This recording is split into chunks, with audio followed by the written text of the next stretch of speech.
जिसे पता हो जाना कहाँ है, वो रास्तों की भीड़ में नहीं भटका करते।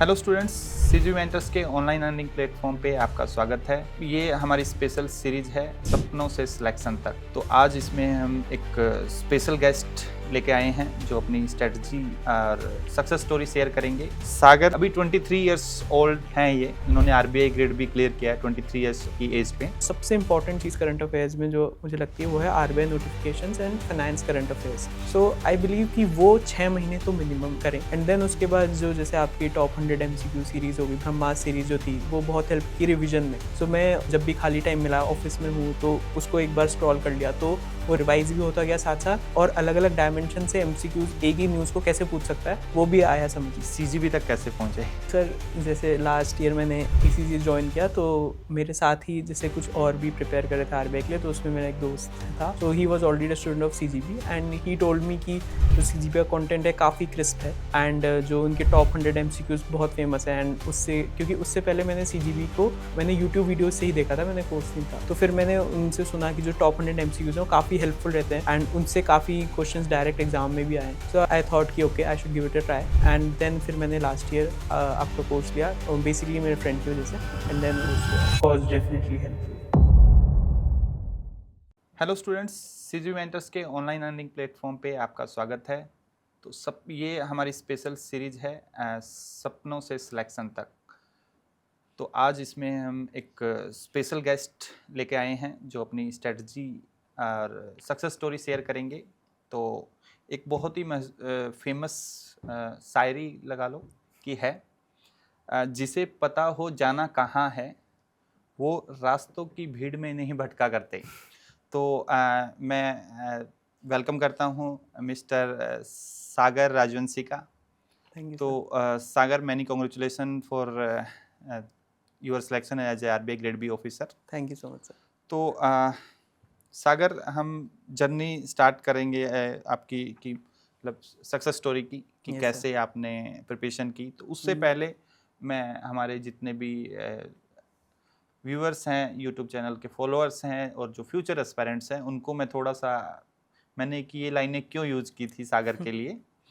सागर ने 2000 अभी 23 इयर्स ओल्ड हैं। ये इन्होंने आरबीआई ग्रेड भी क्लियर किया है 23 इयर्स की एज पे।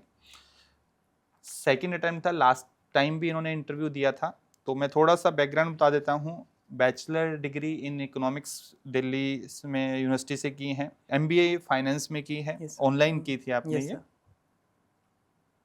Silver medal in district badminton tournament, certified paraglider हैं, सर्टिफाइड स्कूबा डाइवर हैं। उसके अलावा ईसीजीसी में भी पीओ सिलेक्ट हुए हैं। Yes sir. तो सागर,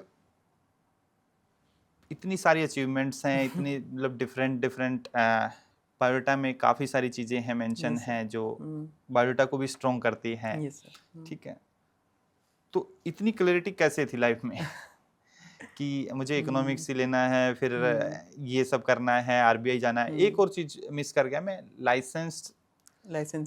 लाइसेंसिएट Correct. एग्ज़ाम भी जो है इंश्योरेंस इंस्टीट्यूट ऑफ इंडिया का, वो भी इन्होंने क्लियर किया हुआ है। तो Yes sir. इतनी सारी अचीवमेंट्स, कैसे ये सब, इतनी क्लैरिटी लाइफ में, क्योंकि बहुत सारे स्टूडेंट होते हैं, इतनी क्लैरिटी आ ही नहीं पाती है लाइफ में। Yes. कि कब डिसाइड किया था कि ये सब मुझे इकोनॉमिक्स करना है, डिग्री करनी है, एमबीए फाइनेंस करना है, रेगुलेटरी बॉडी में जाना है? So sir, first of all, thank you for welcoming me. Sir मेरा 10th के बाद से था कि इकोनॉमिक्स और फाइनेंस फील्ड में ज़्यादा इंटरेस्ट था। वो न्यूज़ पढ़ने में भी अच्छा लगता था, सो आई थॉट कि I should go for commerce and उसके बाद 11th-12th के बाद ऑटोमेटिकली इकोनॉमिक्स में इंटरेस्ट ज़्यादा बढ़ने लगा, so I opted for economics honours. फिर दिल्ली यूनिवर्सिटी में एडमिशन हुआ and then when I was in second year of my college, so I came to know कि RBI also conducts exam at grade B level and my father told me about it. So मैंने फिर खुद भी research की कि क्या है इस जॉब के बारे में, कैसा वर्क प्रोफाइल है, कहाँ कहाँ काम करने को मौका मिलेगा, and it was very attractive definitely. So I thought कि I should seriously prepare for this and मेरी फील्ड का भी है, सो इसलिए फिर सेकेंड ईयर ऑफ ग्रेजुएशन से I started preparing for this exam. 2024 में पहला अटैम्प्ट था, सो अनफॉर्चुनेटली इंटरव्यू क्लियर नहीं हो पाया था and this was my second attempt. And साथ में जैसे एमबीए करना हुआ, सो उसके बाद से जो भी मेरे लास्ट के 4-5 साल के डिसीजन रहे हैं पर्सनली, प्रोफेशनली, वो हमेशा ये मेक श्योर करने को हुए हैं कि कैसे वो मेरी आरबीआई प्रिपरेशन में हेल्प करेंगे। सो फर्स्ट अटेम्प्ट में साथ में और भी एग्ज़ाम्स दिए थे आईबीपीएस के, ताकि अगर आरबीआई नहीं होता है तो कोई और एग्ज़ाम क्लियर होगा एंड उससे मेरा वर्क एक्सपीरियंस बढ़ेगा। वर्क एक्सपीरियंस अच्छा होगा तो इंटरव्यू में वो फ़ायदा देगा, क्योंकि ऑटोमेटिकली अपने वर्क एक्सपीरियंस पे आप क्वेश्चंस के जवाब दे सकते हैं, आप उसमें कॉन्फिडेंट भी रहेंगे। तो फर्स्ट अटेम्प्ट में जब आरबीआई नहीं हुआ था तो फॉर्चुनेटली ईसीजीसी का एग्ज़ाम लास्ट टाइम क्लियर हुआ था। सो 2025 के अप्रैल में आई जॉइंड ईसीजीसी एंड 1 साल से अभी मैं वहीं काम कर रहा हूँ। और कौन से एग्ज़ाम दिए थे? आईबीपीएस एग्ज़ाम्स जो आपने मेंशन किए कि फर्स्ट अटेम्प्ट के बाद आपने यस सर। अदर पैरेलल में एग्ज़ाम्स दिए थे। सर सारे आईपीएस बैंक के exam, RRB PO, IPS PO, last year IPS PO भी हो गया था एंड ईसीजीसी पीओ, दोनों एग्ज़ाम क्रैक हो गए थे, but I okay, joined ECGC. Okay, and उसके अलावा आईआरडीए ग्रेड ए पेपर जो लास्ट ईयर हुआ था वो दिया था, उसमें भी इंटरव्यू में रह गया था। एंड इस बार भी पीएफआरडीए ग्रेड ए दिया था एंड अगेन उसमें भी इंटरव्यू स्टेज पे रह गया था। एंड इसके अलावा जितने भी आईपीएस के इवन क्लर्क के भी होते थे, मैं फॉर्म भरने जाता था, क्योंकि मुझे लगता है कि वो जो एग्ज़ाम पैटर्न है, वो जो इन्वायरमेंट है, उसको यूज़ टू होना बहुत ज़रूरी है। हुँ, आप हुँ, कितने भी आप मॉक्स दे दें, आप कितने भी खुद से पढ़ लें, जब तक आप वो एग्ज़ाम एनवायरनमेंट को से बहुत यूज़ टू नहीं हो जाएँगे, तब तक आपका जो मेन एग्ज़ाम है, आप उसमें कॉन्फिडेंटली फुल फ़ोकस के साथ अपना नहीं दे पाएँगे। सो इसलिए मैं सारे नोटिफ़िकेशन भरता था। Okay, okay. तो मतलब हमें जैसे नहीं सोचना चाहिए कि छोटे एग्ज़ाम है तो हमें नहीं अपीयर करना चाहिए, बट ये एटलीस्ट हाँ, प्रैक्टिस एक्सपीरियंस होता है, हाँ। आपको एग्ज़ाम का प्रेशर, हुँ, आपको टाइम्स जो आपको हैंडल करना है हाँ। फेज़ 1 में, स्पीड हुँ, को मेंटेन करना है, वो सब हुँ। चीज़ें आपको प्रैक्टिस से आती हैं। और डेफ़िनिटली वो सर। रियल टाइम देखो घर पे मॉक ब देख बैठ के हम घर पे हुँ, बैठ के मॉक दे रहे होते हैं, तो हुँ। डिफरेंट टाइप का एनवायरनमेंट होता है, तो हाँ। माइंड पे स्ट्रेस नहीं आता है। हुँ, एक आप एग्ज़ाम में जाके ना जो प्रेशर में आप हुँ, अटेम्प्ट कर रहे हैं, तो डिफरेंट कंडीशंस होती है। तो हुँ। मैं भी यही सजेस्ट करूँगा कि जितने भी एस्पायरेंट हैं, अगर आप आरबीआई को टारगेट कर रहे हो, तो अदर एग्ज़ाम्स को भी अपने प्रैक्टिस के लिए एटलीस्ट टारगेट हाँ। करो। अगर आपका सिलेक्शन टारगेट नहीं है कि उसमें जाना है आपको, हुँ, बट एटलीस्ट आप अपनी प्रैक्टिस के लिए यूज़ हाँ। कर सकते हैं। और लेवल हुँ, भी I think IBPS, PO mains type के ही क्वेश्चंस हाँ। आजकल आरबीआई में आ रहे हैं, या एसबीआई हुँ, पीओ मेंस को भी आप हुँ। कंसीडर करके चल सकते हैं। सबसे पहली चीज़, आप वर्किंग थे और yes. 9 I think 8 hours job भी है, हाँ सर। और हुँ, मुंबई में पोस्टेड थे। मुंबई में हुँ, तो आपको ट्रैवल हुँ। टाइम भी काफ़ी जाता होगा। Yes sir. तो डेली कैसे मैनेज किया टाइम? हुँ। सर सबसे पहले तो क्योंकि मुंबई में था, तो सबसे जब पोस्टिंग मिली कि मुंबई में पोस्टिंग है, तो सबसे ज़्यादा यही लग रहा था कि अब ट्रैवल इतना होगा तो पढ़ने का टाइम कैसे मिलेगा। बट मैंने अपने कॉलीग के साथ शेयर किया जो हमें फ्लैट, ताकि हम जितना पास रह सकते हैं उतना पास रहें। एंड देन फिर पर्सनल व्हीकल से ट्रैवल किया, पब्लिक ट्रांसपोर्ट में क्योंकि और टाइम लगता है, तो उससे जितना टाइम कम कंज्यूम हो ट्रैवल में, तो उतना उसको मेन प्रेफरेंस दी। एंड साथ में फिर क्योंकि 5 डे वीक था, तो जितना पर डे 2 से 3 घंटा जितना निकल सकता था, कभी-कभी 4 घंटा नोटिफ़िकेशन के पास। एंड वीकेंड्स को सबसे ज़्यादा यूटिलाइज़ किया, क्योंकि वीकेंड्स में सबसे इम्पोर्टेंट है कि आपका मन करेगा, क्योंकि मेरी फर्स्ट जॉब थी, तो मेरा भी मन करता था मुंबई जैसे शहर में आप बाहर जाओ, एन्जॉय करो, दोस्त भी बहुत हैं। सो बट तब आपको you have to sacrifice that, क्योंकि आप उस टाइम को अच्छे से अगर यूटिलाइज़ करेंगे, सो वो फिर आपको ऑफ कोर्स बेनिफिट देगा फ्यूचर में। तो एक अगर हम टाइम टेबल की या पैटर्न की बात करें, स्टडी पैटर्न की, यस तो आप डेली क्या चीज़ पे ज़्यादा फोकस करते थे? कि मुझे जैसे कि डेली बहुत सारे स्टूडेंट होते हैं वर्किंग हुँ, एस्पायरेंट, कि मुझे डेली करंट अफेयर कंप्लीट करना है, यस। वीकेंड पे मैं क्वांट रीजनिंग की प्रैक्टिस करूंगा हुँ, या डिस्क्रिप्टिव राइटिंग करूंगा, तो हुँ। क्या स्ट्रेटजी थी डेली की? हाँ सर, मेरा भी मोस्टली सिमिलर रहता था, क्योंकि करंट अफेयर्स बहुत मेजर पोर्शन है दोनों फेज़ 1 फेज़ 2 के लिए, और इंटरव्यू में भी डेफिनेटली वो काम आता है। सो डेली क्योंकि टाइम भी कम रहता है, ऑफिस में थोड़ा पढ़ लिया या फिर शॉर्ट शॉर्ट ड्यूरेशंस के स्टडी सेशंस ही हो पाते हैं, तो उसमें इंपॉर्टेंट है कि एटलीस्ट जो आप भी मैगजीन्स पढ़ रहे हो, करंट अफेयर्स न्यूज़पेपर पढ़ रहे हो, आप उसको कंप्लीट कर लो वीक में, जो वर्किंग डेज़ हैं। एंड वीकेंड्स पे अगर आपको उन्हें याद करना है, या फिर कोई सेक्शनल मॉक देना है क्वांट रीजनिंग का, या फिर आपको फुल लेंथ मॉक्स देना है, या फिर उनका एनालिसिस करना है, डिस्क्रिप्टिव आंसर राइटिंग करनी है, याद करनी है जिसमें ज़्यादा दिमाग लगेगा, जिसमें आप अच्छे से आप उसको टाइम दे सकते हो, वो सारी चीज़ें फिर वीकेंड पे शिफ्ट होती थी। ओके। प्रिपरेशन जर्नी में देखो, हर कैंडिडेट जो सक्सेसफुल कैंडिडेट होता है, बहुत सारे सेक्रीफाइसेस करने पड़ते हैं, यस सर। तभी जाके सफलता मिलती है या हुँ, सक्सेस मिलती है। तो आपने मेजर क्या सेक्रीफाइस रहे कि हुँ। इतनी सारी achievement at a young age? हाँ सर। सर मेजर तो ये रहे कि जो मेरे क्लोज़ वन्स थे, सो उनको इतना टाइम नहीं दे पाना, उनको वो जो डिज़र्व करते हैं, बट फिर भी आप उनको टाइम नहीं दे पाते तो खुद को भी लगता है कि यार I am doing it for them only, but still I am not able to provide what they deserve. अगर हम बात करते हैं लास्ट इंटरव्यू की यस या लास्ट अटेम्प्ट की, सर, यस तो सर। कहाँ पे मिस कर गए थे लास्ट अटेम्प्ट में? सर लास्ट अटेम्प्ट में मेंस में मेरे काफ़ी अच्छे मार्क्स थे, लाइक 173 कट ऑफ थी, 190 मेरे आए थे मेंस में, बट मैं इंटरव्यू में बहुत कम मार्क्स थे, मेरे 25 मार्क्स ही थे। एंड मेजर रीज़न उसका वो था कि मैं इंटरव्यू देते टाइम बहुत नर्वस हो गया था, क्योंकि उस टाइम मेरे पास कोई जॉब नहीं थी, एकदम फ्रेशर था, फर्स्ट इतना बड़े स्केल पे इंटरव्यू था। तो मुझे लगा कि कैसे होगा, एंड बहुत बेसिक क्वेश्चंस के भी जवाब नहीं दे पा रहा था। सो उस टाइम इतना फंबल किया मैंने, तो मुझे इंटरव्यू हॉल से बाहर निकलते ही पता चल गया था कि मेरा नहीं होने वाला, क्योंकि मैंने बहुत अच्छा नहीं किया उसमें परफॉर्म। सो एक वो था कि इंटरव्यू में मैं मात खाया, सो इस बार मैंने मेक श्योर किया कि वो गलतियाँ वापस रिपीट ना हो। अब बात करते हैं हम फेज़ 1 के एग्ज़ाम की। फेज़ 1 में 4 सब्जेक्ट होते हैं हमारे, जनरल अवेयरनेस है, क्वांट है, रीजनिंग है, इंग्लिश। यस तो सबसे पहले क्वांट की बात करते हैं। यस सबसे सर। मोस्ट हम्म जो स्टूडेंट्स के बहुत हाँ सारे स्टूडेंट्स इसको हम्म डिफ़िकल्ट मानते हैं। हम्म इस बार सेक्शनल कट ऑफ हाई गई थी, हाँ वैकेंसीज लो थी, हम्म और सेम टाइप ऑफ वैकेंसीज हो सकता है हम्म फ्यूचर में भी आए तो हाँ कट ऑफ।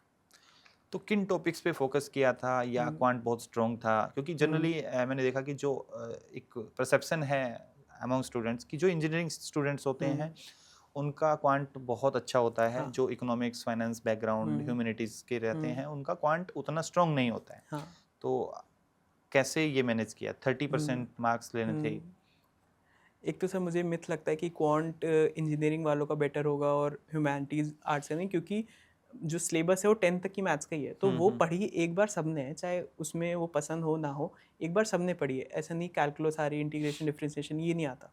सो ऐसा मैं नहीं कहूँगा कि इंजीनियर्स को बहुत एडेड एडवांटेज है, बट हाँ, अगर आप एक बार सिलेबस, आई बिलीव कि आपको पूरा करना चाहिए। आप ऐसा नहीं सोच सकते कि ये टॉपिक मैं छोड़ दूँ, इससे कम क्वेश्चन आते हैं, बिकॉज आपको नहीं पता एग्जाम में वो उस टॉपिक से बहुत सिंपल क्वेश्चन आ गया, एंड जो आप करके गए थे बहुत टफ आ गया।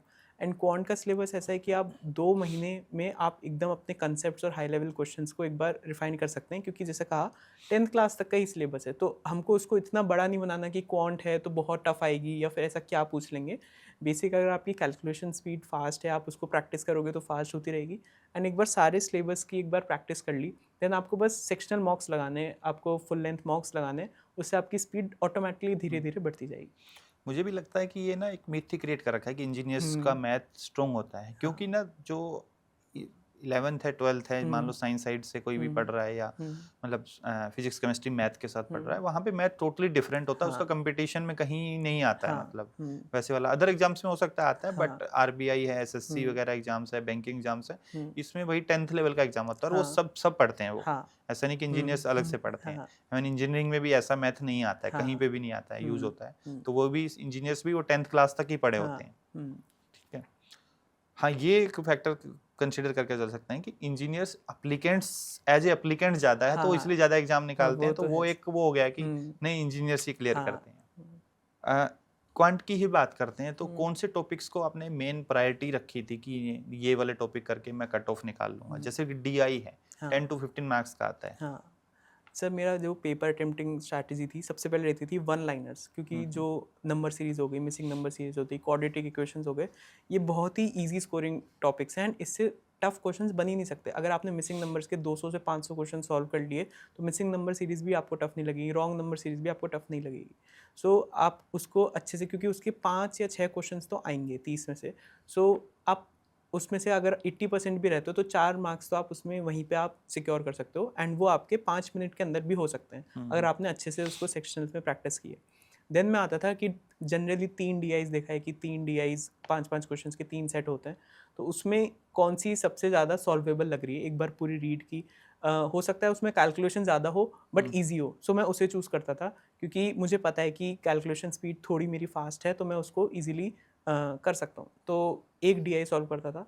सो मेरे अराउंड 9 to 10 क्वेश्चंस हो गए एक DI एंड वन लाइनर से, एंड देन मैं डिपेंड करता था कि टाइम कितना बचा है। अगर दूसरी DI ईजी लग रही है तो वो वहाँ जाता था, या मुझे लगता है कि टाइम कम बचा है और दोनों DI थोड़ी टफ हैं, या कुछ समझ नहीं आ रहा, वेरिएबल्स बहुत ज़्यादा इसमें इंक्लूड हो रहे हैं, देन मैं क्वांटिटी वाले क्वेश्चंस पे जाता था, या फिर कोई दूसरे जो क्वेश्चंस होते हैं जो मिसलेनियस वाले अर्थमेटिक वाले क्वेश्चंस हैं उन पे जाता था, उनके 2-3 क्वेश्चंस भी कर लिए। सो आप 13-14 तक कर सकते, जैसे इस बार मेरा 13 मैंने अटेम्प्ट किए थे एंड 11.5 स्कोर, 1 या 2 गलत हुआ होगा। सो आप ऐसे इसको प्लान कर सकते हैं। कितने मॉक्स या सेक्शनल मॉक क्वेश्चन प्रैक्टिस किए होंगे क्वांट के? सर ऐसा सेक्शनल का तो काउंट नहीं है, क्योंकि सेक्शनल तो आप कम टाइम ही होता है, तो वो ऑलमोस्ट हर वीकेंड किया है।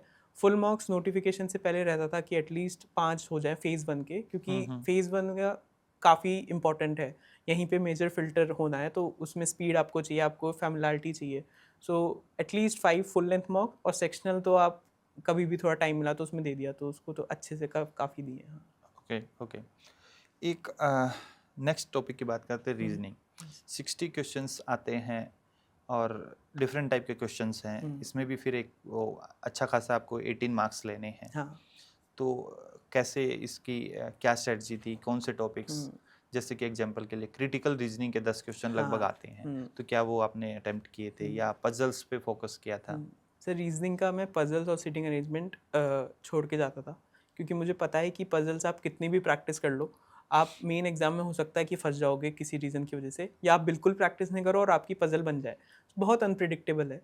मैंने क्रिटिकल रीजनिंग को अपना मेन फोकस रखा, क्योंकि मैंने उसके कई मतलब 500 से ज़्यादा ही क्वेश्चन सॉल्व किए होंगे, क्योंकि आप इतने क्वेश्चन सॉल्व कर लेते हो, आपको ट्रिक भी पता चल जाती है कहाँ क्वेश्चन जो पेपर बनाने वाला है उसने क्या सोच के यहाँ पे हमें फंसा सकता है। तो इतने क्वेश्चन प्रैक्टिस करने के बाद आपको आइडेंटिफाई हो जाता है कि इसका क्या करेक्ट आंसर है। सो मैं 10 के 10 उसे सॉल्व करता था। अगर उसमें मेरे 6-7 भी सही हैं तो I am on a better position, कि मैं, और उसमें टाइम भी नहीं लगता। एंड मुझे लगता है कि जितने आप मॉक्स में टफ अटेम्प्ट करोगे क्रिटिकल रीजनिंग के, आपको IBPS का जो क्रिटिकल रीजनिंग है वो कंपैरेटिवली थोड़ा ईजियर साइड में होता है। आप बहुत ही बेसिक रीजनिंग से भी आप उसे सॉल्व कर सकते हो। सो आई बिलीव कि उसको अगर आपने अच्छे से प्रैक्टिस कर ली तो 10 में से एटलीस्ट आप 7 to 8 मार्क्स तो आप स्कोर कर सकते हो। एंड उसके बाद जो मिसलेनियस टॉपिक्स हुए, सिलॉग हो गया एंड इनइक्वालिटीज़ हो गया, या फिर ब्लड रिलेशन हो गया, तो उनको अच्छे से प्रैक्टिस करो। इनपुट आउटपुट है, इनपुट कोडिंग आउट डिकोडिंग कर सकते हैं। हाँ, तो इसमें आप अच्छे से टाइम इन्वेस्ट करो, क्योंकि इसमें लिमिटेड टाइप्स के ही क्वेश्चंस आ सकते हैं। एकदम डिफ़िकल्ट भी बहुत ही लिमिटेड रेंज है। अगर 5 to 6 टाइप्स हैं एक सब्जेक्ट में, तो वो आई गेस ज़्यादा आपको रिटर्न ऑन इन्वेस्टमेंट देगा एज़ कम्पेयर टू आप पज़ल्स ही लगाए जा रहे हो। एंड उसमें कुछ भी हो सकता है। कई बार जैसे लास्ट अटेम्प्ट देखा था, जो ब्लड रिलेशन पज़ल का, शायद एक क्वेश्चन में थोड़ा-सा गलती हो गई थी। तो अगर आपको उस टाइम नहीं पता ना कि गलत आ गया क्वेश्चन या कुछ मिसिंग है, आप तो उस टाइम अपना बेस्ट देने के लिए दे रहे हो। सो आई बिलीव कि मिसलेनियस सेक्शन पे ज़्यादा फोकस अगर करेंगे तो रीजनिंग में अच्छा स्कोर हो सकता है। मैंने भी जब लगभग जितने भी स्ट्रेटजी सेशन हुए होंगे, मैंने हमेशा ये कहा है कि पजल्स और आपका जो सिटिंग अरेंजमेंट है वो that should be the last priority. हाँ। और क्रिटिकल रीजनिंग में बहुत सारे स्टूडेंट्स, जैसे सागर ने भी ये डाउट क्लियर किया है कि जो आप एग्जाम या मॉक में जो देते हैं आप टफ हो सकते हैं, बट हाँ। IBPS के जो रीजनिंग के क्वेश्चंस आते हैं क्रिटिकल रीजनिंग के, वो बिट इजियर होते हैं जो आप मॉक में अटेम्प्ट करते हैं।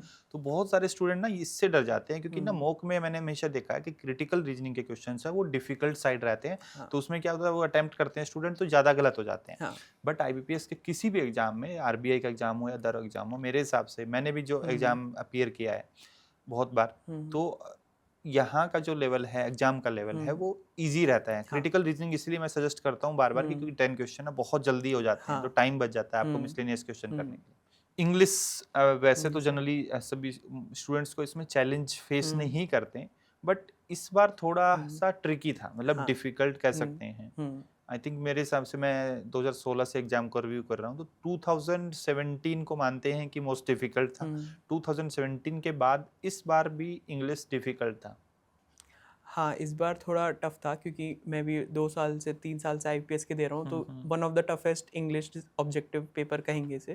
एंड आई बिलीव इंग्लिश में बेटर स्कोर करने के लिए जो सबसे इम्पॉर्टेंट चीज़ है वो है reading, and specially reading newspaper आप अगर करंट अफेयर्स के लिए पढ़ लें तो आई गेस करंट अफेयर्स से आप वो इतना रिटेन कर पाएँ नहीं कर पाएँ, मगर अगर आपने अच्छी रीडिंग की, अच्छे न्यूज़पेपर्स की रीडिंग की, सो आपके जो एग्जाम में क्या क्वेश्चन आते हैं, एरर क्या आते हैं, तो आप आइडेंटिफाई कर पाओगे आपका सबकॉन्शियस माइंड ही कह देगा कि ओके यहाँ गलती लग रही है, ये गलत है, तो आप अपने इंस्टिंक्ट के साथ जाओगे।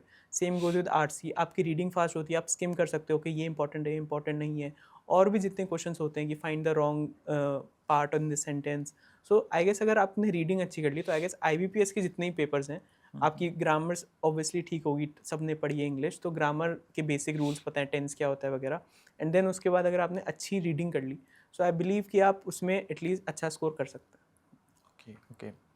अब आता है सबसे मोस्ट इम्पोर्टेंट और मोस्ट फियर्ड, मतलब बहुत डरते हैं इस सेक्शन sir. से, हम्म। General awareness. बहुत सारे मिथ भी हैं इसके बारे में। कोई कहेगा कि 1 ईयर का पढ़ लो, कोई 7 मंथ्स का पढ़ लो, 6 मंथ, डिफरेंट डिफरेंट स्ट्रेटजी हैं इसके बारे में।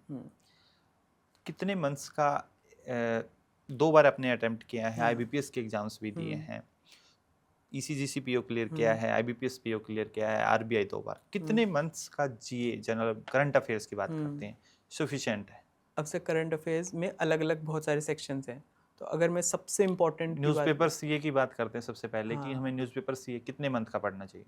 सर वो तो आई गेस 2 महीना मोर देन सफिशिएंट, क्योंकि वो बहुत वास्ट है, उसमें बहुत बहुत सारी चीज़ें। बहुत इन्फॉर्मेशन है, वो प्रैक्टिकली पॉसिबल भी नहीं कि 4 महीने करो, आप उसमें बहुत ज़्यादा अपनी एनर्जी वेस्ट करोगे। सो आई बिलीव वो 2 महीना अगर आप अच्छे से याद करोगे, सो हो सकता है कि 4 महीने पुराना भी आए, बट एटलीस्ट जो 2 महीने का आएगा आप उसे अच्छे से आंसर कर पाओगे। एंड उसके अलावा जो सबसे इंपॉर्टेंट चीज़ करंट अफेयर्स में जो मुझे लगती है वो है RBI notifications and finance current affairs. ये ऐसी चीज़ है जो आजकल IPS बहुत ज़्यादा पूछने लगा है, even bank exams, bank PO में भी उसका वेटेज बढ़ता जा रहा है, जो कि ऑब्वियसली बढ़ना भी चाहिए क्योंकि RBI का ही एग्ज़ाम है।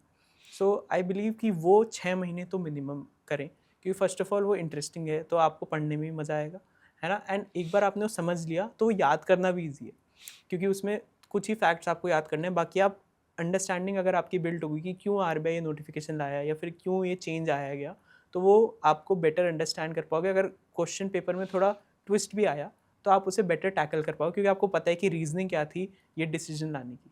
सो आई बिलीव कि RBI notifications and finance current affair जो सेबी न्यूज़ है, तो सेबी की भी जो नोटिफिकेशन है लास्ट 6 मंथ्स की, और वो इतनी बल्कि नहीं है, कम ही आती है नोटिफिकेशंस, वो 1 या 2 दिन में महीने की कवर हो सकती हैं अगर आप अच्छे से करो तो।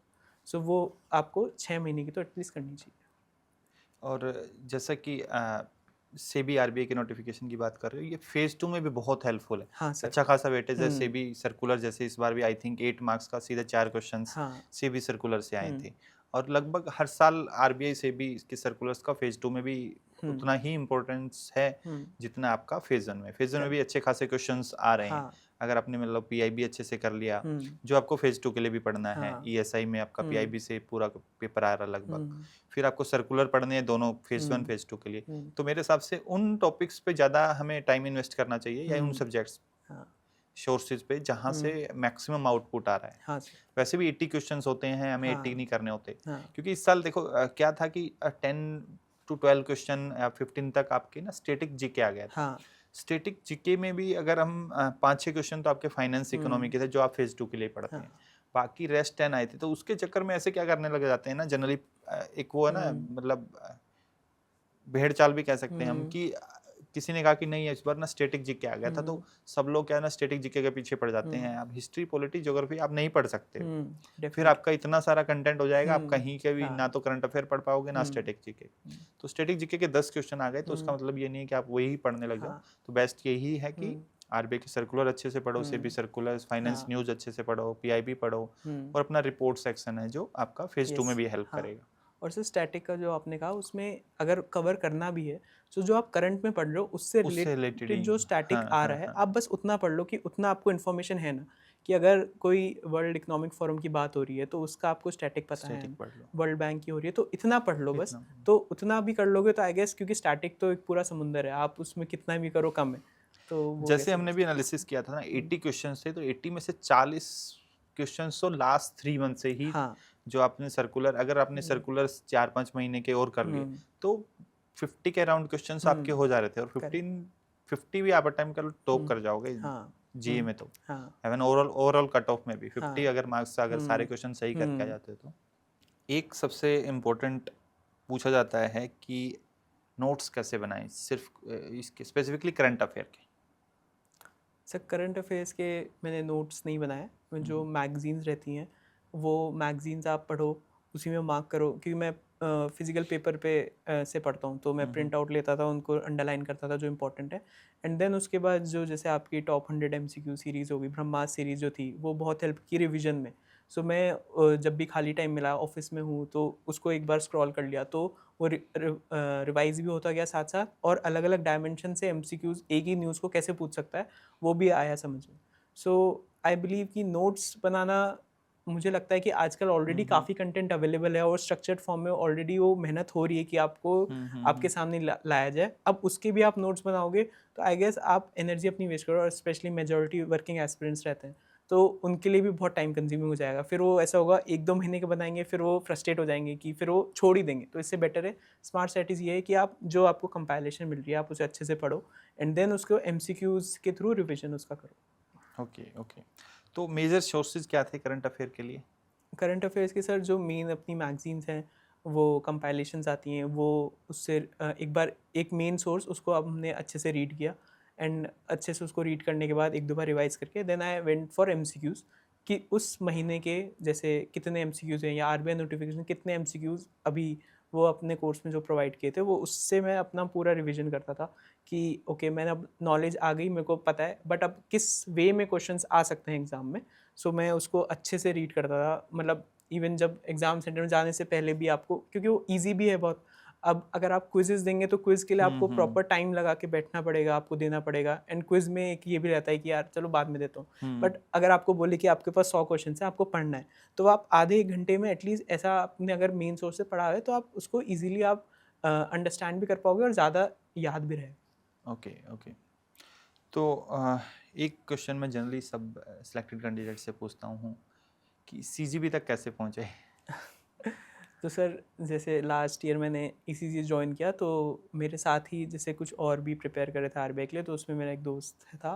सो he was already a student of CGP, and he told me कि जो CGP का कंटेंट है काफ़ी क्रिस्प है, एंड जो उनके टॉप 100 MCQs बहुत फेमस है। एंड उससे, क्योंकि उससे पहले मैंने CGP को मैंने यूट्यूब वीडियो से ही देखा था, मैंने कोर्स नहीं था। तो फिर मैंने उनसे सुना कि जो टॉप 100 MCQs हैं वो काफ़ी हेल्पफुल रहते हैं, एंड उनसे काफ़ी क्वेश्चंस डायरेक्ट एग्जाम में भी आए हैं। सो आई थॉट कि okay I should give it a try, and then फिर मैंने लास्ट ईयर आपका कोर्स लिया, बेसिकली मेरे फ्रेंड की वजह से, एंड देन उससे ऑफ कोर्स डेफिनेटली हेल्प हुई। इसके बाद आता है एक मॉक टेस्ट के बारे में भी बहुत सारे डाउट्स रहते हैं एस्पिरेंट्स के माइंड में कि कब मॉक टेस्ट देना स्टार्ट करना चाहिए, फुल लेंथ या सेक्शनल हाँ की, दोनों की बात करते हैं। सर, क्वांट रीजनिंग इंग्लिश में तो एक बार आपका सिलेबस कंप्लीट हो गया, आपने हाई लेवल क्वेश्चंस प्रैक्टिस कर लिए, देन उसके बाद आपको सेक्शनल देना ही है ताकि आपकी स्पीड रहे, क्योंकि हो सकता है आप क्वेश्चन सॉल्व कर पा रहे हो मगर उस टाइम लिमिट में आप नहीं क्वेश्चन कर पा रहे हो, तो उसके लिए आप तो जैसे ही एक बार सिलेबस कंप्लीट हो गया, एंड आई बिलीव जो फुल लेंथ मॉक्स हैं जिसमें GA भी आप करोगे, एक बार नोटिफिकेशन आ जाए देन उसके बाद आप कर सकते हो, क्योंकि जब मॉक्स में भी आपको वही करंट अफेयर्स मिलेंगे रीसेंट मंथ्स के, तो तब वो करना ज़्यादा फ्रूटफुल है कि आप रीसेंट मंथ्स के करते जा रहे हो, और एग्ज़ाम से एक हफ्ता पहले तो आप जितने करो उतना कम है। आप जितने करोगे उतने आपके GA में रीसेंट न्यूज़ आएगी, तो ऑफ कोर्स ज़्यादा चांसेस रहेंगे मेन एग्ज़ाम में आने के। एवरेज स्कोर की बात करते हैं, हम्म। मॉक में क्या एवरेज स्कोर रहता था और जो एक्चुअल स्कोर आया आपका फेज 1 में? सर मेरा एवरेज से थोड़ा ज़्यादा आया मेन में, मतलब फेज़ 1 में, क्योंकि मेरा एवरेज ये 70 टू 80s की रेंज में रहता था। सेक्शनल क्वांट रीजनिंग इंग्लिश की निकल जाती थी, मेनली GA में ही कम रह जाता था, क्योंकि या तो कई बार याद नहीं रहता था या फिर पढ़ा था बट फिर उसको अच्छे से इंटरप्रेट नहीं कर पाया क्वेश्चन को। बट फिर मेन एग्ज़ाम में फेज़ 1 में 85 आए थे, सो थोड़ा ज़्यादा ही था, एंड सेक्शनल सबकी क्लियर हुई थी, एंड मेन इंग्लिश ने काफ़ी हेल्प की, क्योंकि जैसे मैंने कहा इंग्लिश में 21 थे 30 में से। सो क्योंकि टफ था पेपर, तो मुझे भी लग रहा था यार कम आएंगे शायद, बट इंग्लिश में थैंकफुली काफ़ी ज़्यादा आ गए थे कंपेरेटिवली, सो वो ऑफ कोर्स डेफिनेटली हेल्प किया। Okay okay. एक क्वेश्चंस का लेवल जनरली हम मॉक में प्रैक्टिस करते हैं और एक्चुअल एग्जाम में यस कितनी सिमिलरिटी है या डिफरेंस? सर अब काफ़ी सिमिलरिटी आने लगी, क्योंकि अब जैसे मैंने कहा CGP के जो भी मॉक्स दिए थे तो उसमें एक पता था कि हाँ, क्योंकि मैंने पहले भी अटेम्प्ट दिया था, तो हाँ वो लेवल का ही अब मॉक्स में आ रहा है। सो जैसे अगर फेज़ 2 का बोलूँ, तो अभी फेज़ 2 का जो एक मॉक दिया था ऑब्जेक्टिव का, तो उसमें प्लानिटरी बाउंड्रीज मॉक में था, जो फर्स्ट अटेम्प्ट जब मैंने दिया था तब मेन एग्जाम में आया हुआ था। सो हाँ, वो मुझे काफ़ी सिमिलर लगा कि ऐसे ही टाइप के क्वेश्चन आते हैं, एंड सो आई बिलीव कि वो मेन एग्जाम में हेल्प करते हैं डेफिनेटली। Okay okay. तो अब बात करते हैं फेज़ 2 की। फेज़ 2 की प्रिपरेशन कब स्टार्ट कर दी थी? जैसे तो वैसे तो आपने लास्ट ईयर भी क्लियर यस किया सर। था, तो इस बार कब स्टार्ट की थी? सर इस बार मुझे पता था स्टैटिक तो मेरा कवर्ड है ऑलरेडी, मुझे उसे रिवाइज करना है एंड करंट अफेयर्स में ऐसे ही पढ़ता था कि मैं फेज़ 1 फेज़ 2 साथ में हुँ, पढ़ रहा हुँ। हूँ। तो जो स्टैटिक का जो रिवीजन था वो मैंने जब फेज़ 1 हो गया उसका 5-6 दिन का ब्रेक लिया, दिवाली आ गई थी एंड देन उसके बाद मैंने अक्टूबर एंड से देन स्टैटिक एक बार रिवाइज़ किया कि मेरे को अपने स्टैटिक के जो भी फॉर्डर है उसको मैं प्रिपेयर कर लूँ, हर टॉपिक मेरे को याद रहे, हुँ, अलग-अलग थ्योरीज़ जो हैं एंड वो प्रिपेयर कर लिया। तब तक रिजल्ट आ गया था अपना फेज़ 1 का and then I went for, मैंने डिस्क्रिप्टिव के इस बार इतने मॉक्स नहीं दे पाया था जॉब की वजह से, तो मैंने क्या किया ताकि ज़्यादा से ज़्यादा कवर हो, तो उसमें मैंने मेक श्योर किया कि अलग-अलग जो टॉपिक्स हैं, क्वेश्चंस हैं, मैंने क्वेश्चन देखा एंड उसके 2 मिनट के अंदर जो भी मैं उसको थॉट मेरे को पॉइंटर्स आ रखे हैं, जैसे सीजीपीए में आरएडब्ल्यूएस सीरीज़ थी डिस्क्रिप्टिव राइटिंग की, तो उसमें जैसे सर ने बताया था कि कैसे आप एक क्वेश्चन को अप्रोच कर सकते हैं कि अगर ये 3-4 पार्ट्स में क्वेश्चन पूछा है तो कैसे उसका आंसर स्ट्रक्चर करना हुँ, है। हुँ, हुँ। तो उसको मैं उस फॉर्म में, स्ट्रक्चर्ड फॉर्म में बस अलग-अलग टॉपिक्स के शॉर्ट बुलेट पॉइंट्स बना लेता था, क्योंकि मुझे इतना कॉन्फिडेंस था कि अगर बुलेट पॉइंट्स मेरे दिमाग में आ गए हुँ, तो मैं हुँ। उसको अच्छे से उसको वर्ड लिमिट तक उसको लिख सकता हूँ। तो इससे मैंने ज़्यादा क्वेश्चंस भी प्रैक्टिस कर पाया एंड साथ में वो ऑफ कोर्स एक ये कि एग्ज़ाम में बुलेट पॉइंट्स या फिर जो पॉइंटर्स हैं कैसे जल्दी आपको दिमाग में आए, उसकी भी प्रैक्टिस हुई। उसी के लिए हमने ना कोर्स में theme based yes sir, content भी हाँ, ऐड कर रखा है वो भी ताकि काफ़ी हेल्पफुल था। आप उससे एटलीस्ट पॉइंटर याद रख पाओ, हाँ, और यही बेस्ट स्ट्रेटजी होती है, क्योंकि देखो पूरा कंटेंट हुँ, तो आप याद नहीं रख सकते हाँ, हो, किसी भी थीम का नहीं रख सकते हाँ, हो। बेस्ट स्ट्रेटजी तो ये होती है, आप हुँ, पॉइंटर्स याद रख लो, उसको आप हाँ, फिर एक्सप्लेन कर दो। डेफ़िनेटली हाँ। तो ईएसआई की बात करते हैं। ईएसआई स्कीम पढ़नी है यस और सर, बहुत सारी स्कीम्स हैं और छोड़ यस के सर। भी नहीं जा सकती, क्योंकि पीआईबी में भी बहुत सारी स्कीम न्यूज़ में हाँ, आती हैं। फिर पीआईबी भी पढ़ना है आपको, हुँ, फिर रिपोर्ट्स भी पढ़ना है, हुँ, स्टैटिक भी पढ़ना है। इतनी सारी चीज़ें, इतने सारे फैक्ट्स, हुँ, तो और जॉब के साथ इतना कम टाइम। हाँ। How did you manage? Sir schemes तो मेरा भी थोड़ा वीक ज़ोन था, क्योंकि मुझे पता है इतनी सारी स्कीम्स हैं, सो उसको हर चीज़ को और सारी फैक्चुअल इन्फॉर्मेशन है, तो आपको एलिजिबिलिटी क्राइटेरिया अच्छे से याद होना चाहिए, फीचर सारे अच्छे से याद होना चाहिए। सो मुझे ये पता था कि प्रैक्टिकली पॉसिबल नहीं है हर स्कीम को अच्छे से कवर करना। सो मैंने क्या किया कि जो इंपॉर्टेंट स्कीम्स थी, जैसे मिनिस्ट्री ऑफ फाइनेंस की स्कीम्स हो गई, उनको अच्छे से पढ़ा एंड जो बाकी अलग स्कीम्स थी अलग अलग मिनिस्ट्रीज़ की, मैंने उनका क्रक्स जाना कि ये स्कीम क्यों लाई गई है। अगर पता चल गया स्कीम क्यों लाई गई है, किन लोगों के लिए लाई गई है, तो जो केस स्टडी बेस्ड क्वेश्चंस आते हैं एलिजिबिलिटी पे, तो एटलीस्ट मैं एजुकेटेड गेस ले पाऊंगा। अगर 4 में से 2 ऑप्शन एलिमिनेट कर पाऊंगा और एक पे मैं चांस ले सकता हूँ, सो वो मेरे चांसेस बढ़ा रहा है। तो अगर क्रक्स पता चल गया तो उसमें मेरी एनर्जी भी बचती थी, टाइम भी बचता था और पता था कि ये स्कीम क्यों लाएगी। एंड साथ में जो रिपोर्ट्स हो गए, तो जैसे आपने उस ब्रह्मास्त्र सीरीज़ में वो टॉप 40 रिपोर्ट्स का एक फॉर्डर मटेरियल दिया था, वो डिस्क्रिप्टिव में हेल्प किया, एमसीक्यूज़ के टॉप 100 थे, तो वो उससे एक बार रिवाइज़ हो गया। एक बार रिपोर्ट पढ़ ली आपने फॉर्डर मटेरियल से, आपको पता चल गया रिपोर्ट किस बारे में है, क्या-क्या डायमेंशंस है, कोई नई टर्मिनोलॉजी तो इंट्रोड्यूस नहीं हुई, अगर वो हुई है तो उसका क्या मीनिंग है।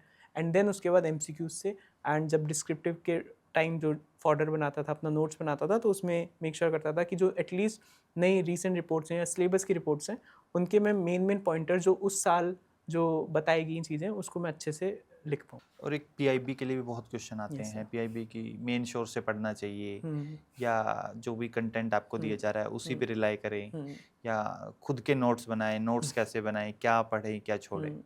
सर मैं आपको बताता हूँ, 2 अटेम्प्ट दे चुका हूँ, मैंने आज तक पीआईबी की वेबसाइट तक भी नहीं गया हूँ।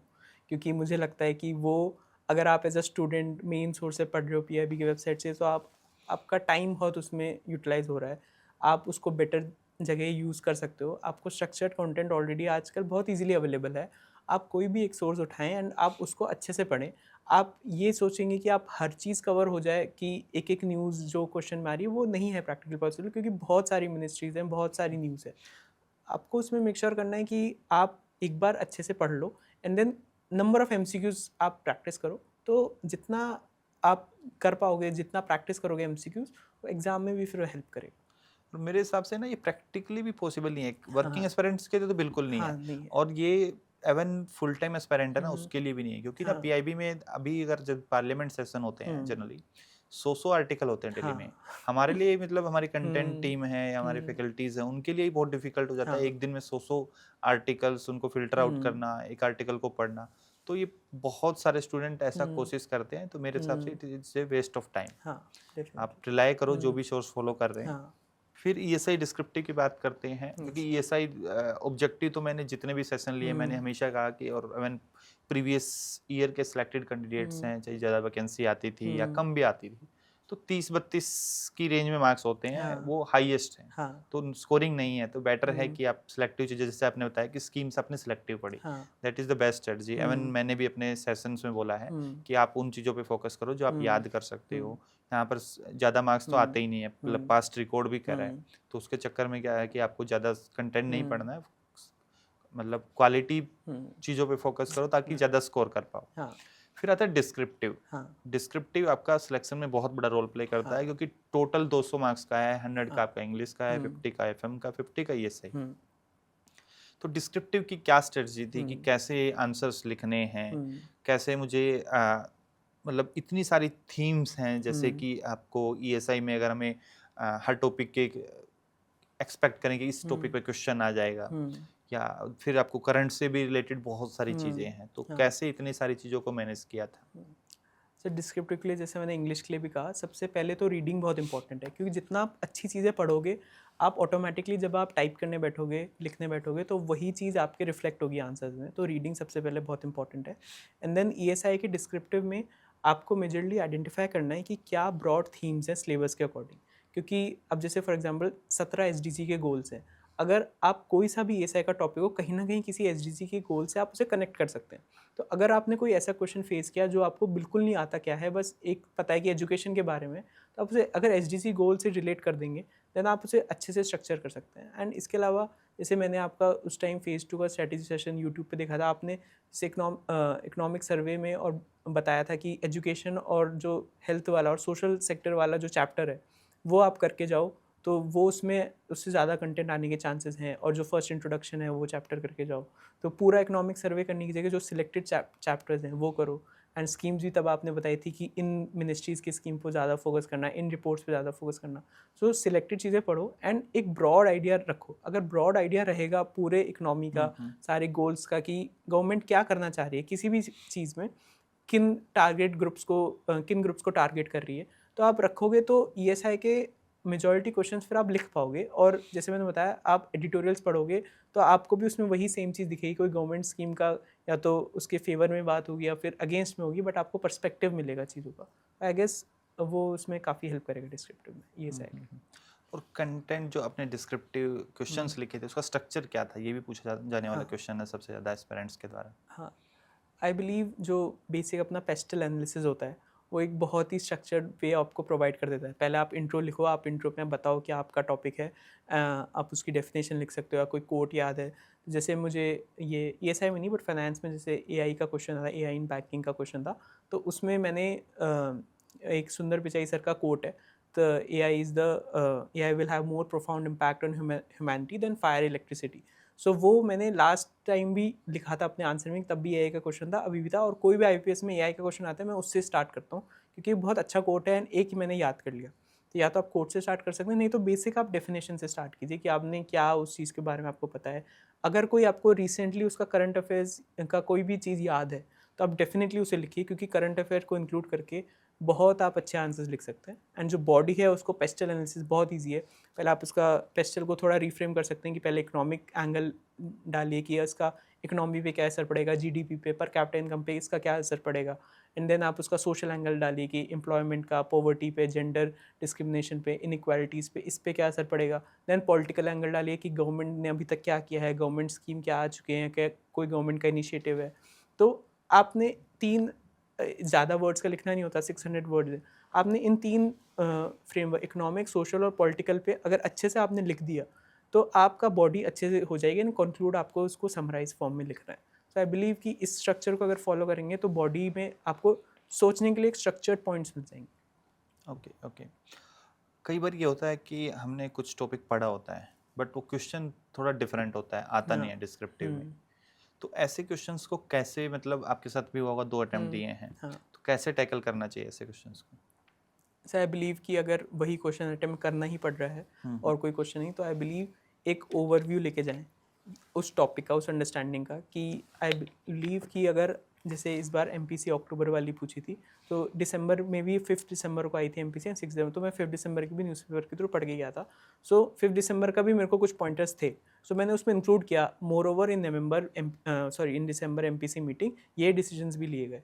सो अगर आपको उससे रिलेटेड जो भी इन्फॉर्मेशन अवेलेबल है, आप अगर उसे स्ट्रक्चर अच्छे से करेंगे, ठीक है, हो सकता है कि एग्जैक्ट वो चीज़ नहीं हो, मगर आपका आंसर स्ट्रक्चर्ड है, आप उसे फ्लो के साथ कनेक्ट कर पा रहे हो। ऐसा नहीं कि एकदम एब्रप्ट आपने टॉपिक ही चेंज कर दिया एकदम अलग, बट आप उसे किसी वे में कनेक्ट कर पा रहे हो, तो वो आपको आंसर को अच्छा करेगा, और वो जो आंसर आपके चेक भी कर रहे हैं वो भी वो फील करेंगे कि हाँ, इसने एक फ्लो में लिखा है आंसर, तो उसका ऑफकोर्स बेनिफिट होगा। ओके। एक वर्ड लिमिट के हाँ। बारे में पूछा जाता है सबसे ज़्यादा कि हम्म। वर्ड लिमिट कितनी लिखनी चाहिए सब मेरा हमेशा और से, आपने कितनी अटेम्प्ट की थी? हाँ, मेरा हमेशा से रहा है 90% of the word limit her question पे। सबसे पहले 90% हो गया, देन आई मूव एक बार उसे कंक्लूड करके नेक्स्ट क्वेश्चन पे। इफ़ टाइम परमिट्स देन मैं उन क्वेश्चंस पे जो मुझे पता है कि मैं और लिख सकता हूँ, उन पे आता था। तो जैसे फर्स्ट अटेम्प्ट में एक क्वेश्चन अनएम्प्लॉयमेंट का था, तो उसमें मैंने पूरा 620 वर्ड्स लिखे थे। 600 to 620 लिख सकते हैं, तो 620 तक लिख दिया था मैंने उसमें। बट इसके अलावा जो इस बार मेजॉरिटी में 90 to 95% वर्ड लिमिट पे रहा, क्योंकि मेरा था कि पेपर पूरा करना है, एंड आई गेस इतना आप लिखेंगे तो मोर देन सफिशिएंट है। ओके। एक आजकल जैसे एआई की बात की थी, तो प्रिपरेशन में भी बहुत सारे एस्पिरेंट्स यूज करते हाँ। हैं, स्पेसिफिकली डिस्क्रिप्टिव राइटिंग के लिए, हाँ। डिस्क्रिप्टिव चेकिंग के लिए। हाँ। Did you use? अच्छा, मैंने एआई का यूज़ इंटरव्यू के टाइम ज़्यादा किया था, या फिर कोई ऐसा कोई टॉपिक मैंने न्यूज़पेपर में पढ़ा हो, करंट अफेयर में पढ़ा हो, जो समझ में नहीं आ रहा, तो वो समझने के लिए किया था। बट मैंने आंसर्स चेक एआई से नहीं किया। हाँ, हालांकि करा सकते हैं बहुत, वो आपकी ग्रामर स्पेलिंग बहुत इजीली चेक कर सकता है, बट मेरे को जनरली जो मॉक्स मैंने दिए हैं वहीं पे मेरे को फीडबैक मिल जाता था, तो फिर मेरे को एआई के यूज़ करने की नीड नहीं। और इस बार मैंने डिस्क्रिप्टिव का, जैसे मैंने कहा कि फेज़ 2 के मैंने इतने मॉक्स भी नहीं दिए थे क्योंकि टाइम कंस्ट्रेंट था, तो इसलिए। बट हाँ, अगर यूज़ कर सकते हैं तो एआई बहुत अच्छी चीज़ है, उसने मेरे इंटरव्यू में तो एटलीस्ट बहुत हेल्प की इसके बाद हम बात करते हैं फाइनेंस की। है। यस। फाइनेंस स्टैटिक पढ़ना है हमें, हम्म। और स्टैटिक भी बहुत इंपॉर्टेंट है मेरे हिसाब से हाँ। फाइनेंस का, क्योंकि आपको इंटरव्यू में एट द एंड ये सब पता होना चाहिए आप हाँ। अगर इंटरव्यू में जा रहे हो तो। फिर आपको सर्कुलर्स भी पढ़ने हैं, सर्कुलर्स हम फेज 1 में भी पढ़ रहे हैं। मैनेजमेंट कम्प्लीटली स्टैटिक है हमारा। मैनेजमेंट स्कोरिंग कंसिडर करके चल सकते हैं, हाँ। क्योंकि आपको फिक्स टॉपिक है, उससे बाहर हाँ। आता नहीं है, मतलब उससे रिलेटेड चीज़ें आती हैं। हम्म। डिस्क्रिप्टिव भी आता है तो बहुत डायरेक्ट आता हाँ। है। तो फाइनेंस के लिए क्या स्ट्रेटजी रही थी कि, और दूसरा आप वैसे फाइनेंस इकोनॉमिक्स बैकग्राउंड भी रही थी, हाँ। तो उसका क्या एडवांटेज मिला इसमें आपको? उसका एडवांटेज था क्योंकि मैं साथ में एमबीए फाइनेंस भी कर रहा था, तो एक फाइनेंस स्टैटिक से मेरे को ऐसा डर नहीं लग रहा था कि यार ये सारे क्या टॉपिक्स हैं। एक नॉर्मल अंडरस्टैंडिंग थी कि हाँ, primary market, secondary market, financial institutions वगैरह के बारे में पता था। सो वो मेरे लिए थोड़ा इजी था, तो मैंने एक बार बस स्टैटिक कंप्लीट किया कि जो भी सिलेबस में है उसकी सारी एक बार इन्फो, कि हाँ, इनके बारे में पता हो। And then major focus finance current affairs पे था। एंड करंट अफेयर्स में अगर कोई ऐसा स्टैटिक पोर्शन है, जैसे वेज एंड मीज एडवांसेस का सर्कुलर पढ़ा, तो वेज एंड मीज एडवांसेस एक बार मैंने अच्छे से फिर स्टैटिक भी कवर कर लिया। तो ऐसे फिर मैं स्टैटिक पे जाता था कि करंट अफेयर्स में कोई स्टैटिक पोर्शन है जो मेरा छूट गया है या मेरे को इतना अच्छे से याद नहीं है, फिर मैं उस पर स्टैटिक पे आता था। Okay okay. तो फाइनेंस में जैसे हमें सर्कुलर्स भी पढ़ने थे, क्योंकि सर्कुलर्स से अच्छे खासे क्वेश्चंस आते हैं। हाँ सर। तो फेज 2 के लिए स्पेसिफिकली कितने मंथ्स के सर्कुलर पढ़े थे? सर, वही जो 6 मंथ्स था वो फेज़ 2 तक वो 8 मंथ्स हो जाता है, 1 डेढ़ महीने का गैप है, तो उसी को ही वापस आपको अच्छे से पढ़ना है। एंड ऐसा पढ़ना है कि आप उस पे आंसर्स भी लिख पाओ। अगर आप डिस्क्रिप्टिव वे के लिए पढ़ोगे तो ऑटोमेटिकली ऑब्जेक्टिव में आपको हेल्प करेगा। और फाइनेंस के लिए भी अगर हम बात करें सर्कुलर्स के लिए, तो बहुत सारे कैंडिडेट इसमें भी ये करते हैं कि आरबीआई की वेबसाइट पे जाके एक एक सर्कुलर पढ़ने लग जाते हैं। Did you follow the same strategy? नहीं सर, एटलीस्ट फेज़ 2 तक तो नहीं, क्योंकि आपको, अगर आप आरबीआई वेबसाइट पे जाओगे तो आप एक सर्कुलर पढ़ोगे एंड उससे अटैच लिंक एक दूसरा सर्कुलर खुलेगा, फिर तीसरा खुलेगा, कि बहुत कनेक्टेड हैं उनके वेबसाइट पे। अगर आप खुद उसको पढ़ने जाओगे तो बहुत टाइम कंज्यूम हो जाएगा। तो अगेन, जो आप कंपाइलेशन से पढ़ रहे हैं, आप उसमें स्ट्रक्चर्ड वे में ऑलरेडी गिवन है, आपने उसमें हिस्ट्री भी आती है कि पहले क्या डिसीजन लिया गया, अब क्या बात चल रही है।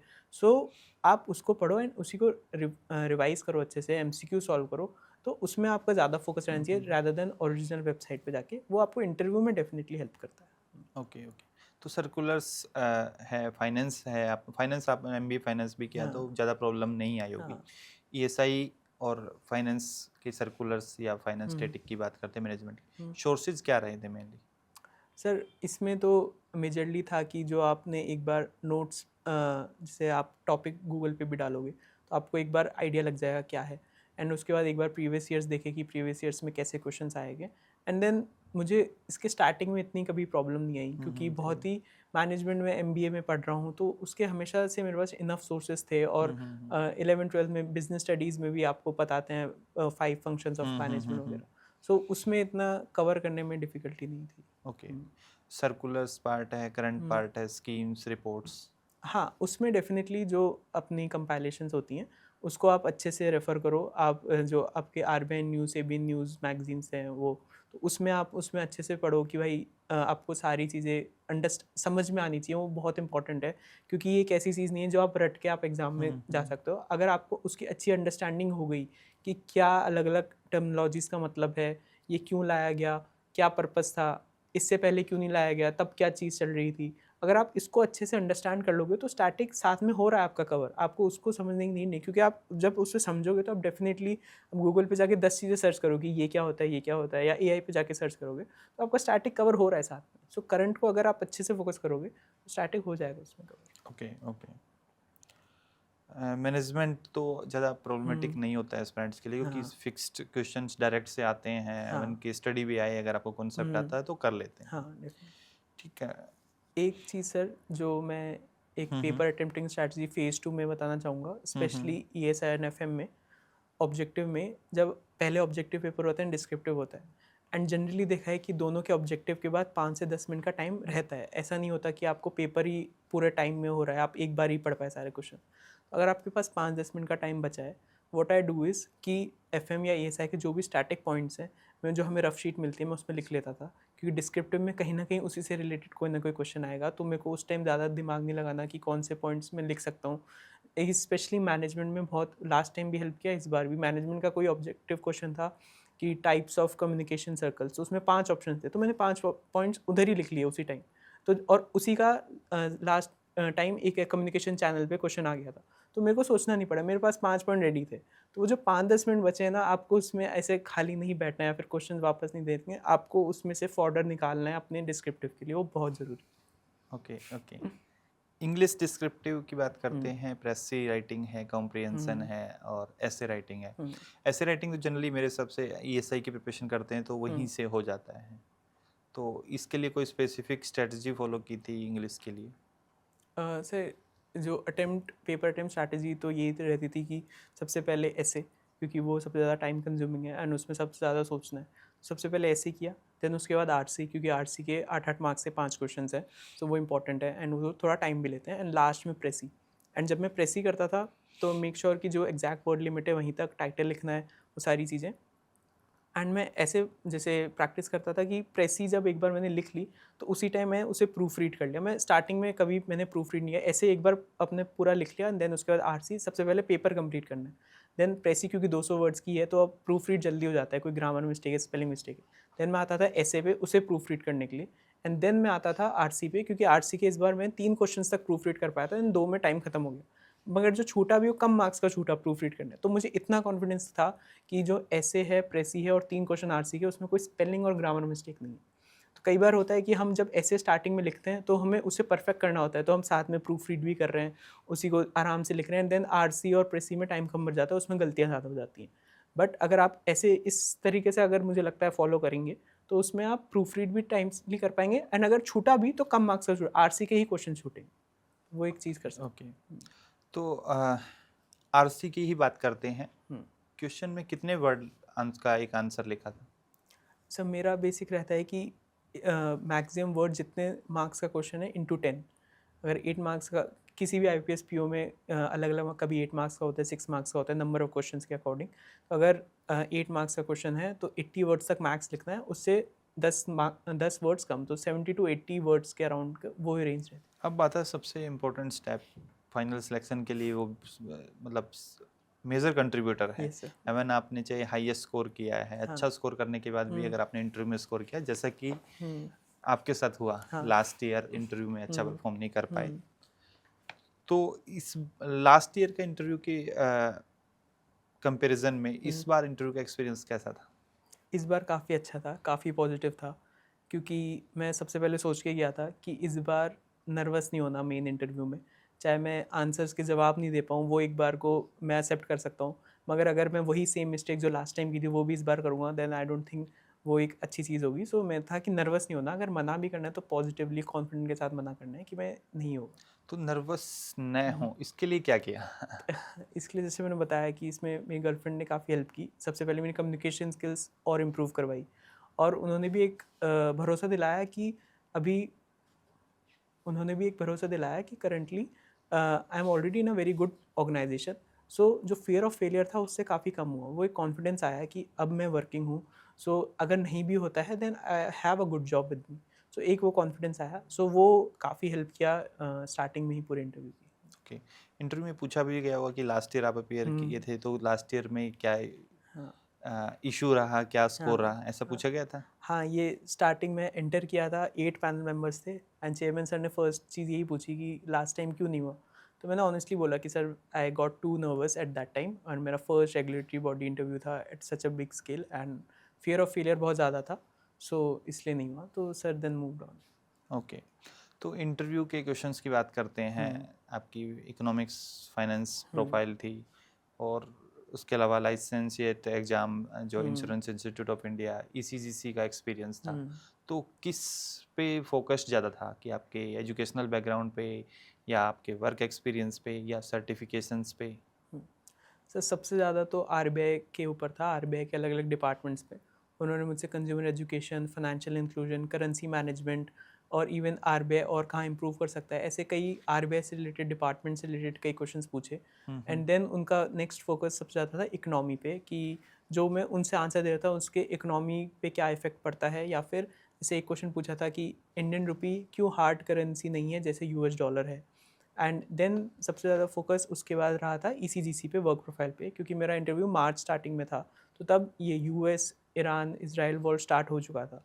तो तब उन्होंने बताया कि ये इसका एक्सपोर्टर्स पे क्या असर पड़ेगा। अगर आप टॉप मैनेजमेंट में होते ईसीजीसी के तो आप इस सिचुएशन को कैसे हैंडल करते। तो और कोई ईसीजीसी का इंश्योरेंस क्यों लेगा अगर फैक्टरिंग फैसिलिटी अवेलेबल है बैंक्स के साथ, तो वो अपने रिसीवेबल्स फैक्टरिंग फैसिलिटी का यूज़ कर सकते हैं। सो ईसीजीसी वर्क प्रोफाइल का भी काफ़ी बड़ा पोर्शन था। ओके ओके, कई बार ऐसा होता है कि हमें क्वेश्चन नहीं आता है, जब बोर्ड हम्म। पूछता है, तो उसका क्या आंसर करना चाहिए? क्या आपके साथ भी ऐसा हुआ? हाँ, हुआ सर। जैसे उन्होंने एक स्टेबल कॉइन पे क्वेश्चन पूछा था, क्रिप्टो करेंसी, वो मैंने एक्सप्लेन कर दी थी। देन उन्होंने पूछा what is blockchain distribution ledger. So ये मुझे नहीं पता था, मुझे ब्लॉकचेन टेक्नोलॉजी पता थी क्या होती है, बट डिस्ट्रीब्यूशन लेजर क्या था वो नहीं पता था। तो I simply said sir I don't know, I will read about it. अगर आपको नहीं पता तो आप क्लियरली बोलो कि आपको नहीं पता, I will read about it and they will give you chance कि आप सोचो, देन आप गेस ले सकते हो। या फिर अगर आपको लग रहा है कि आप गेस ले रहे हो तो क्लियरली पहले बोलो sir can I take an guess. So panel बहुत कॉर्डियल रहता है, वो आपको अलाउ करेगा एंड देन आप अपना आंसर दे सकते हो कि आपने क्यों ऐसा सोचा, बिकॉज मेनली वो आपकी थिंकिंग पैटर्न सोचना चाह रहे हैं कि कैसे आपने आंसर पे आए। ओके ओके, अब फ्यूचर एस्पिरेंट्स के लिए कुछ क्वेश्चंस हैं।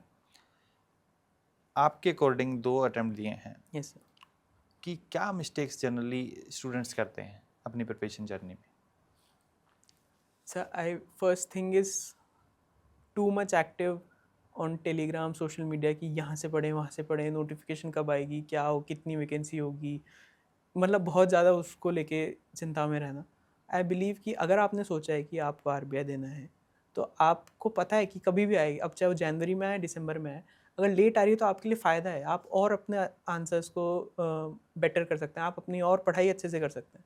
सो आई बिलीव कि आपको नॉइज़ को थोड़ा कैंसिल आउट करना ज़रूरी है। मैं कभी किसी टेलीग्राम ग्रुप में नहीं था, तो वो एक काफ़ी अच्छी चीज़ थी। एंड अगर आप उसको, अपने सोर्सेज़ को, आपको पता है कि क्या-क्या चीज़ें पढ़नी है, सोर्स सिलेक्ट कर लो and then stick with it. कोई भी ऐसा सोर्स नहीं है जो आपको 100% आपका सिलेक्शन करवाएगा, वो आपके ऊपर है, आप उसे कैसे पढ़ते हो, कितना याद करते हो। पहली चीज़ ये। एंड दूसरी चीज़, आई बिलीव कि have an exit plan ready, because it is important. मैंने सोचा हुआ था कि मैं आरबीआई के 3 फुल फ्लेज अटेम्प्ट दूंगा एंड देन अगर फिर भी नहीं होता है then it's okay, then it's a god's plan. मैं कुछ और अभी बेटर जगह पे हूँ और कुछ मैं अच्छा कर सकता हूँ। आई बिलीव एक एग्ज़ाम को लेके अगर आपने 4 या 5 साल आप दे रहे हो, या आपके अकॉर्डिंग, आपकी सिचुएशन के अकॉर्डिंग, आप एक एग्जिट प्लान रेडी रखो, साथ में और एग्ज़ाम्स देते रहो ताकि आपको एटलीस्ट एक जॉब लग जाए। वो आपको इंटरव्यू में भी फ़ायदा देगा, आपको फाइनेंशियली भी हेल्प करेगा, एक सेल्फ कॉन्फिडेंस बूस्टर रहेगा। सो एक एग्जिट प्लान अगर आपका रेडी है, सो आप भी, आपको पता है कि 6 अटेम्प्ट नहीं है, 3 अटेम्प्ट है, 4 अटेम्प्ट है, जो भी आपने डिसाइड किया है, तो आप उसको और अच्छे से पढ़ाई करके आप कोशिश करो कि इस अटेम्प्ट में निकल जाए। Okay okay. एक और सबसे ज़्यादा पूछे जाने वाला क्वेश्चन, और मैंने देखा कि स्टूडेंट्स कंफ्यूज भी रहते हैं, multiple sources. Yes sir. You have appear twice hmm. In interview, 2 बार एग्जाम क्लियर हम्म। किया है, तो you can tell better. Sir multiple sources तो वो कन्फ्यूजन बढ़ाएंगे और कुछ नहीं करेंगे।